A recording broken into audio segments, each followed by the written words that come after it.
Are you ready for an early general election? I really can't see the Tories prolonging the agony of the nation to cling on to power and pray to the gods that some people might actually vote for them.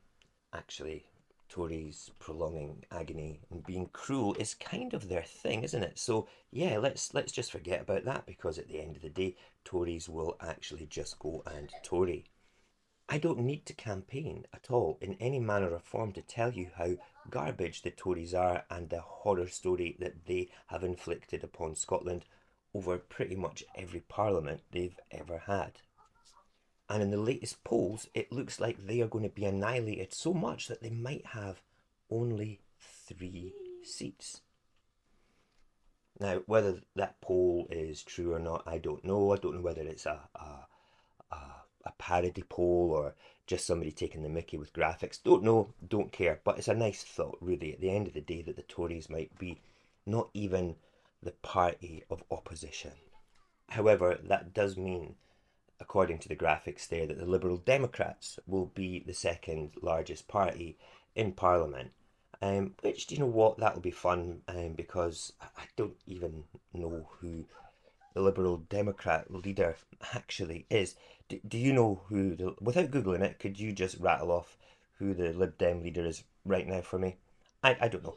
I don't actually care either because, as far as I'm concerned, well, any Westminster party is going to have Tory policies at some point in their tenure.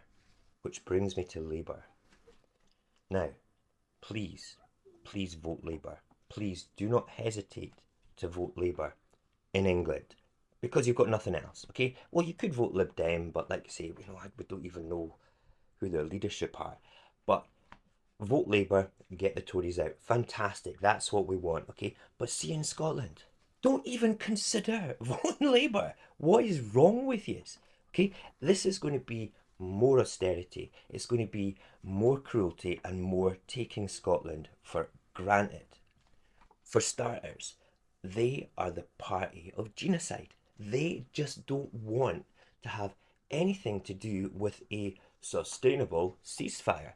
It's just ridiculous. I mean, the word sustainable ceasefire, let's put an adjective in front of ceasefire and make it sound a little bit less cruel towards the Zionists. Come on!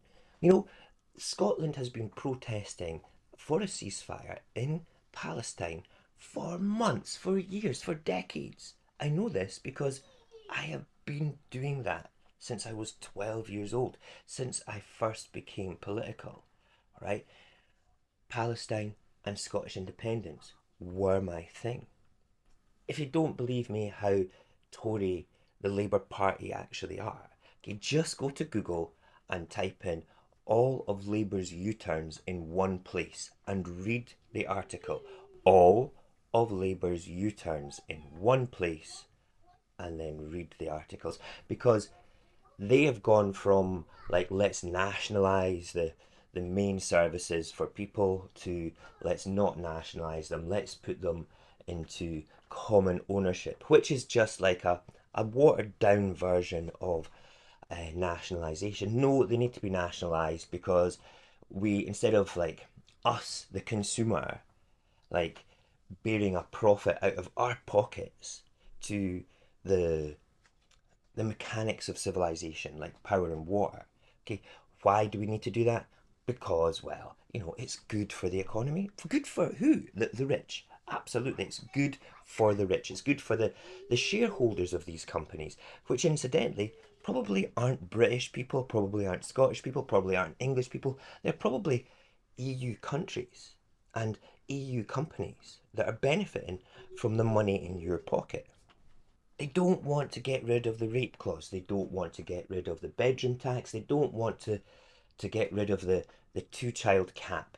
And they will blame all of this quite happily on the country they inherited from the Tories. But Scotland can have something better if we just took those steps forward and decided independence was the way. Now, all you people that are voting Labour in Scotland, okay, understand something.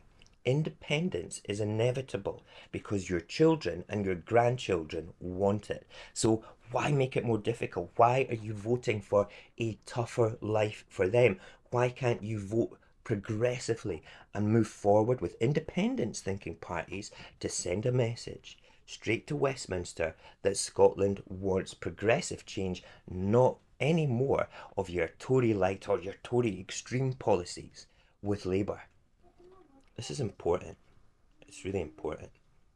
Okay, enough rambling. Okay, at the start of this video I said, are you ready for an early general election? So I'm going to ask again, are you ready? This basically means, are you ready to fight for your chosen constituency candidate? Are you going to be campaigning for an independence leaning individual, or will you just turn to the dark side and vote for the union? Have you discovered local people that you can campaign with? Have you found Facebook groups, Instagram posts, TikTok accounts, YouTube pages that contain relevant information that will help you campaign? Do you know a group of folk online that could help you campaign online directly into your area? This is all really important stuff, and this is what we do at Saorsa. We campaign digitally, and we want to get to know you guys, especially in those constituencies that are Lib Dem and Labour. We want to help you campaign by producing memes, videos, everything that you need to basically put on your Facebook page, which will go to your local family and friends that might be considering voting Labour, to educate them to why they need to vote for independence leaning parties. And we need to do it now. We need to be prepared now, and we need to be organising now, so it's not brand spanking new to us and unfamiliar with how to do this. So watch this space. There will be more details coming for this very soon. And remember one thing, this is probably the most important thing from this video. If it sounds like a Tory, if its policies are like Tories, if it's as cruel as a Tory, then it's probably Labour.